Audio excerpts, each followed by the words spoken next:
अस्सलाम वालेकुम। Discovery of cathode rays को प्रीवियस लेक्चर के अंदर डिस्कस कर लिया है। आज जो चीज़ हमने डिस्कस करनी है डिस्कवरी ऑफ प्रोटॉन। बेसिकली अगर आपने डिस्कवरी ऑफ कैथोड रेज को डिस्कस किया हुआ है ना, डिस्कवरी ऑफ प्रोटॉन ज़्यादा मुश्किल नहीं है। मैक्सिमम चीज़ें उस जैसी हैं, हाँ कुछ चीज़ें नहीं आएंगी, उन नई चीज़ों को सीख लीजिएगा। तो सबसे पहली बात आपने साइंटिस्ट का नेम याद रखना है जिसने प्रोटॉन को डिस्कवर किया। जिसने प्रोटॉन को डिस्कवर किया था उसका नाम था Goldstein. Goldstein discover proton. Goldstein ने प्रोटॉन को डिस्कवर किया।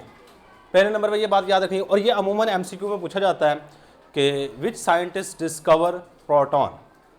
सही है। और ये भी याद रखिएगा इलेक्ट्रॉन को किसने डिस्कवर किया। इलेक्ट्रॉन्स को सर विलियम क्रोक ने, जबकि प्रोटॉन को गोल्डस्टेन ने। अच्छा, अब इसके बाद ना नेक्स्ट जो चीज़ आती है वो होती है कंस्ट्रक्शन।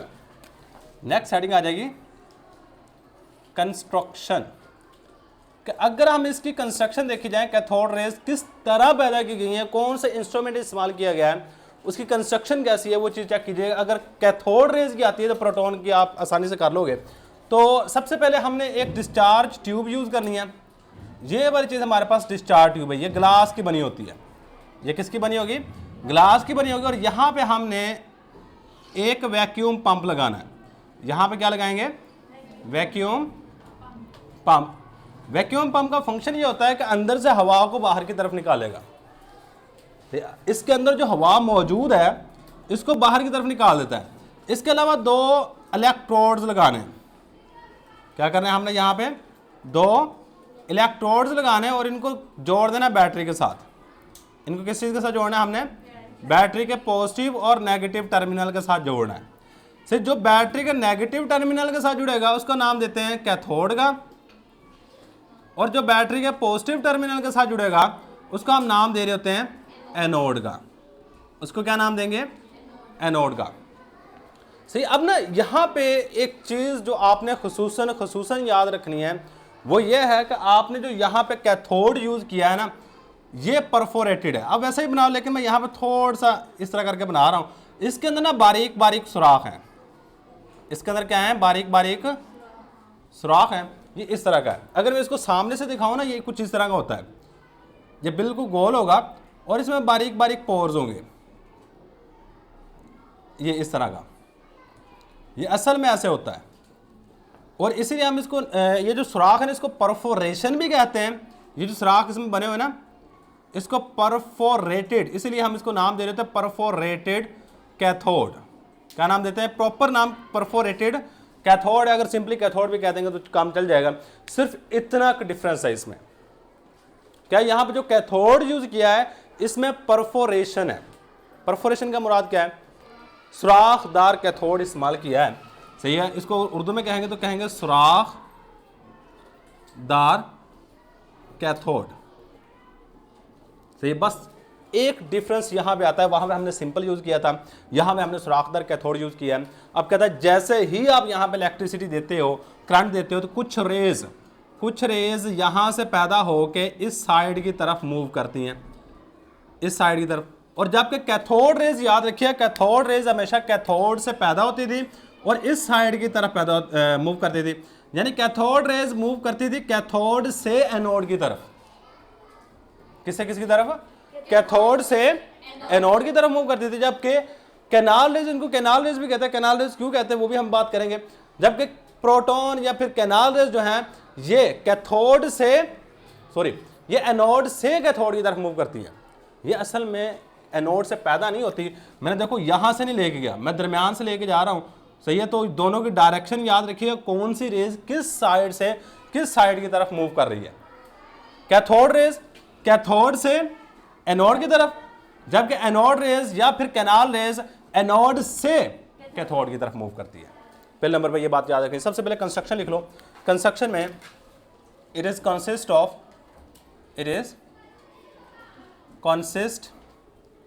ऑफ पहले नंबर पे हमारे पास जो चीज़ है वो है discharge tube made up of glass. सारी की सारी चीज़ें हमने कैथोड रेज की डिस्कवरी में की हुई है। Discharge tube made up of made up of glass. एक डिस्चार्ज ट्यूब है जो ग्लास की बनी हुई है। इसके बाद हमारे पास टू इलेक्ट्रोड्स, दो इलेक्ट्रोड्स हैं। दो क्या हमारे पास इलेक्ट्रोड्स हैं। इनको कलेक्टिवली, एनोड को और कैथोड को कलेक्टिवली हम क्या कहते हैं? इलेक्ट्रोड्स। अगर इन दोनों को कलेक्टिवली कहना हो तो हम इलेक्ट्रोड्स कहेंगे। अगर अलग-अलग कहना हो, जो बैटरी के पॉजिटिव टर्मिनल के साथ जोड़ोगे उसको नाम देंगे क्या? एनोड का। जो बैटरी के नेगेटिव टर्मिनल के साथ जुड़ागा उसको नाम देंगे कैथोड का। Two electrodes, one is perforated cathode, perforated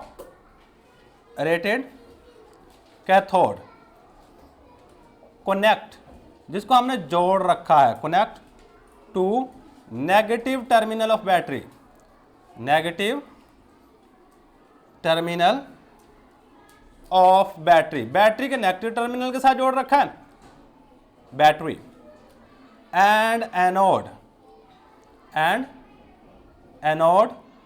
और एक हमारे पास एनोड है जो कि हमने जोड़ रखा है, एनोड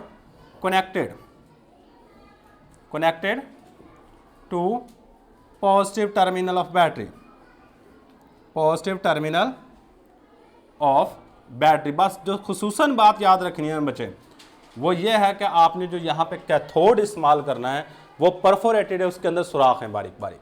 अब सुराखदार क्यों इस्तेमाल किया गया, जिसकी भी रीज़न आगे जाकर पता चल जाएगा आपको। तो इसके अलावा हमारे पास एक वैक्यूम पंप है, वैक्यूम पंप। इसके बाद हमारे पास एक बैटरी है। लो ये हमारे पास कंस्ट्रक्शन है, मतलब आपका जो इंस्ट्रूमेंट है उसके अंदर चीज़ें हैं कौन कौन सी। अब ना इसके बाद वर्किंग, बात थोड़ी सी वर्किंग का लेते हैं। वर्किंग इंपॉर्टेंट होती है, काफ़ी ज़्यादा इंपॉर्टेंट होती है, क्योंकि मेनली जो चीज़ें हमने एक्सप्लेन करनी होती है वो वर्किंग के अंदर करनी होती हैं। तो अगर मैं बात वर्किंग की करूँ तो थोड़ा सा समझ लो, बाकी सारी की सारी चीज़ें हम लिख लेंगे इसके बारे में। पहले इसको समझ लीजिएगा, ये रेज कैसे पैदा हुई, ये मोस्ट इंपॉर्टेंट चीज़ है। बाकी चीज़ें आपको आ जाएंगी। सही देखो, कहता जी हमने जब कैथोड रेज की डिस्कवरी की तो कैथोड से कुछ रेज पैदा हो रही थी जो एनोड की तरफ जा रही थी। ये वाली रेज, इन रेज की बात कर रहा है। कैथोड से पैदा होकर एनोड की तरफ जा रही थी। अब होता क्या है कि दरमियान में इसके अंदर कोई ना कोई गैस हमने बंद की हुई है। सही है, हम अंदर से बहुत सारी गैस को बाहर की तरफ निकाल देते हैं, लेकिन कुछ ना कुछ इसके अंदर गैस बाकी रहती है। सही है, तो इसके अंदर कुछ ना कुछ गैस बाकी जो मौजूद है, मैं उनमें से एक मॉलिक्यूल ले लेता हूं। मैं यहां से ना एक मॉलिक्यूल को थोड़ा सा बड़ा करके दिखाता हूं। सपोज करता हूं मेरे पास ये एक मॉलिक्यूल है गैस का, और मैं सपोज करता हूं ये नियॉन गैस है। इसके अंदर जो मैंने फिल की हुई है कौन सी गैस है? नियॉन गैस है। उसके पहले शेल में 2 इलेक्ट्रॉन होते हैं, दूसरे शेल में 8 इलेक्ट्रॉन होते हैं। सही, अब ये वाली गैस मैंने डिस्चार्ज ट्यूब के अंदर फिल की हुई है, और जैसे ही मैंने इसमें से करंट गुजारता हूं, करंट गुजारने के बाद यहां से कैथोड रेज पैदा होती हैं। अब जैसे ही कैथोड रेज क्या थे, हमने पिछले लेक्चर के अंदर इसको पूरा का पूरा बता दिया था। कैथोड रेज एक्चुअली इलेक्ट्रॉन थे। कैथोड रेज क्या थे हमारे पास? एक्चुअली इलेक्ट्रॉन थे। सही, इसको मैं इस साइड से थोड़ा सा कर लेता हूं, थोड़ा समझ आ जाएगी। सही है, अब जब ये, चलो इस साइड से कर रहे हैं। अब जब ये वाले इलेक्ट्रॉन जाके इस एटम के साथ टकराते हैं, अब इसको समझ लीजिएगा, बहुत ज्यादा इंपॉर्टेंट बात है। इसको मैं सपोज कर रहा हूं, तो ये हमारे पास क्या है? एम। ये क्या है? एम सपोज किया। कोई भी गैस का मॉलिक्यूल हो सकता है। सही है, तो हम सपोज कर रहे हैं क्योंकि इसको आगे जाके मैंने यूज भी करना है। ये एम है, यहां से कैथोड रेज आई हैं, यानी कि जिनके ऊपर कौन सा चार्ज है? नेगेटिव चार्ज है। ये इसके साथ टकराया, टकराने के बाद इसको भी बाहर निकाल दिया और खुद भी बाहर चला गया। इसको भी बाहर निकाल दिया और खुद भी बाहर आ गया।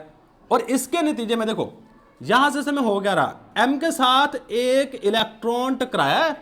एम के साथ क्या हुआ है? एक इलेक्ट्रॉन टकराया। टकराने के बाद एक इलेक्ट्रॉन इसका भी निकाल दिया और खुद भी बाहर आएगा। टोटल इलेक्ट्रॉन इसमें से कितने निकले? 2। एक जो पहले से आगे टकराया है और एक इसका अपना जाती इस गैस का, वो बाहर आ गया। अब मुझे खुद सोच के बताना, जब किसी भी एटम में से इलेक्ट्रॉन निकलता है, जब किसी भी एटम में से इलेक्ट्रॉन निकलता है तो उसके ऊपर चार्ज कौन सा आता है? पॉजिटिव चार्ज आता है। तो एम के ऊपर चार्ज आ जाता है प्लस। एम के ऊपर चार्ज आ जाता है प्लस। अब इसके ऊपर कौन सा चार्ज है? प्लस। अब पॉजिटिव चार्ज आया क्यों है इसका पता होना चाहिए कि उस साइड से कैथोड रेज आ रही थी। जरूरी नहीं है, मैं पहले बता दूं, जरूरी नहीं है जितने भी कैथोड रेज यहां से इलेक्ट्रॉन्स आएंगे सारे गैस के मॉलिक्यूल से टकराएंगे, सब में से इलेक्ट्रॉन निकाल देंगे, कुछ में से निकलता है। सही है, मैं भी वो 5% और 100 में से सिर्फ 5 मॉलिक्यूल में से इलेक्ट्रॉन निकलेगा, बाकी वैसे के वैसे रहेंगे। ऐसा नहीं है जिसके साथ भी टकराएंगे इलेक्ट्रॉन लाजमन निकलेगा, ऐसी बात नहीं है। हाँ, जिनमें से निकल जाता है, निकलने के बाद उसके ऊपर कौन सा चार्ज आ गया, पॉजिटिव। अब यहां पे ना कुछ ये वाले मैं इसको सपोज करता हूं, इसके ऊपर पॉजिटिव चार्ज आ गया, इसके ऊपर पॉजिटिव चार्ज आ गया, इसके ऊपर पॉजिटिव चार्ज आ गया। अब ना मैंने यहां पे 2 इलेक्ट्रोड्स लगा रखे हैं। कितने इलेक्ट्रोड्स लगा रखे हैं, 2। एक है कैथोड, कैथोड के ऊपर चार्ज कौन सा है, नेगेटिव। ये है एनोड, एनोड के ऊपर चार्ज कौन सा है, पॉजिटिव। अब इसके पास 2 पॉसिबिलिटी हैं।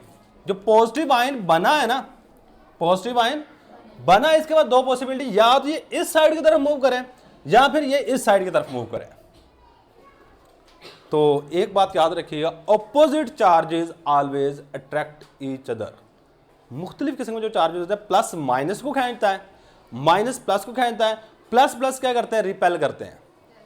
जैसे कभी मखनातीस लिया हो ना, मखनातीस अगर 2 साइडें होती हैं, एक साइड से करीब लेके आओगे, एक दूसरे को खींचेंगे, अब साइड बदलोगे, एक दूसरे को दूर दूर धकेलना शुरू कर दे। सेम काम चार्जेस में होता है, प्लस प्लस एक दूसरे को रिपेल करता है, माइनस माइनस एक दूसरे को रिपेल करता है, प्लस और माइनस एक दूसरे को अट्रैक्ट करते हैं, खींचते हैं।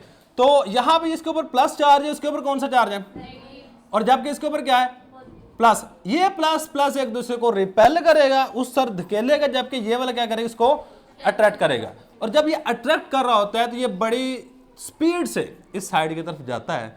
जाने के बाद इन सुराखों में से गुजर के, इन सुराखों में से गुजर के बाद दफ़ा आपके इन सुराखों के ऊपर ही लग जाता है, यहाँ से गुजरेगा, गुजरने के बाद यहाँ पे जब टकराता है, टकराने के बाद लाइट पैदा हो रही होती है। टकराने के बाद क्या होता है, लाइट पैदा हो रही होती है। अब जब लाइट पैदा हुई तो उन्होंने सोचना शुरू कर दिया, देखें जी, अगर कैथोड रेज की बात करते हैं ना, कैथोड रेज भी आपने पढ़ी हुई है। कैथोड रेज की अगर बात की जाए, कैथोड रेज लाइट पैदा कर रहे थे यहाँ पे, इस हिस्से में, यह आपको इल्म होना चाहिए, क्योंकि वो रेज इस साइड से इस साइड की तरफ मूव कर रहे थे। किस साइड से, इस साइड से इस साइड की तरफ मूव कर रही थी। वो कहते हैं लाइट तो पहले यहां पे पैदा हो रही थी, जब हमने कैथोड परफोरेटेड इस्तेमाल किया तो लाइट इस साइड पे भी पैदा होनी शुरू हो गई है।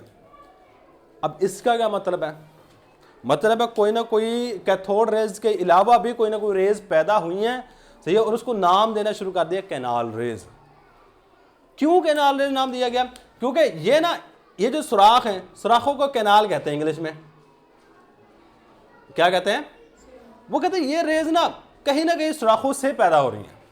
ऐसा लगता था कि ये जो रेज हैं ये इन कैनाल से पैदा हो रही है, इन सुराखों से पैदा हो रही है, क्योंकि इनमें से गुजर के आगे जाके टकराते थे। तो उन्होंने कहा था ये कैनाल रेज है या पॉजिटिव रेज है। ये क्या है हमारे पास, पॉजिटिव रेज। अब सोचने वाली बात यहां पे आ जाती है कि अगर मैं यहां पे परफोरेटेड कैथोड इस्तेमाल ना करता, अब पहले जो कैथोड रेज का एक्सपेरिमेंट पड़ा था वहां पे परफोरेटेड नहीं यूज किया था, वहां पे ये रेज भी नहीं पैदा हुई थी, अब यहां पे ही पैदा होनी शुरू हुई है। अगर मैं परफोरेटेड नहीं इस्तेमाल करता तो क्या होता, देखो अगर मैं परफोरेटेड इस्तेमाल ना करता, ये सुराख ना होता इसमें, जब सुराख ही नहीं थे, ये यहां से आके टकराएंगे, इसके साथ आके चिपक जाएंगे, खत्म, सुराखों में से गुजर ही नहीं सकते। गुजरेंगे तो तब भी ना, अगर इसमें से जगह मिलेगी आगे जाने के लिए। वो जब सामने पूरी की पूरी प्लेट हम इस तरह रख देते, उसके अंदर कोई सुराख ही नहीं है, वो सारे से आके यहाँ पे चिपक जाते हैं बस, और कुछ नहीं होता। सही है, जब सुराखदार इस्तेमाल किया गया तो पता चला इसमें से, वो सुराखों में से गुजर के जाके पीछे जब यहाँ पे टकराते हैं दीवार के साथ, तो कुछ ना कुछ रेज पैदा हो रही है, तो कुछ ना कुछ रेज पैदा हो रही है, और उन रेज को नाम दिया गया ये कैनाल रेज है। अब कैनाल रेज के पीछे कैनाल वर्ड क्यों लिखा गया, क्योंकि ऐसा लगता था कि ये रेज ना इन सुराखों से पैदा हो रही है। किन सुराखों से, ये जो बारीक बारीक सुराख इसके अंदर मौजूद है कैथोड के अंदर। और यहां पे हमने परफोरेटेड कैथोड क्यों इस्तेमाल किया, इसकी भी रीजन पता होनी चाहिए कि इसमें सुराख थे जिसकी वजह से जाके कोई चीज पीछे टकराती थी और हमें पता चला कि यहाँ पे कुछ ना कुछ रेज पैदा हो रही हैं। सही है, तो इसी के बारे में हमने सारी की सारी बातें लिखनी है यहाँ पे। When electric current is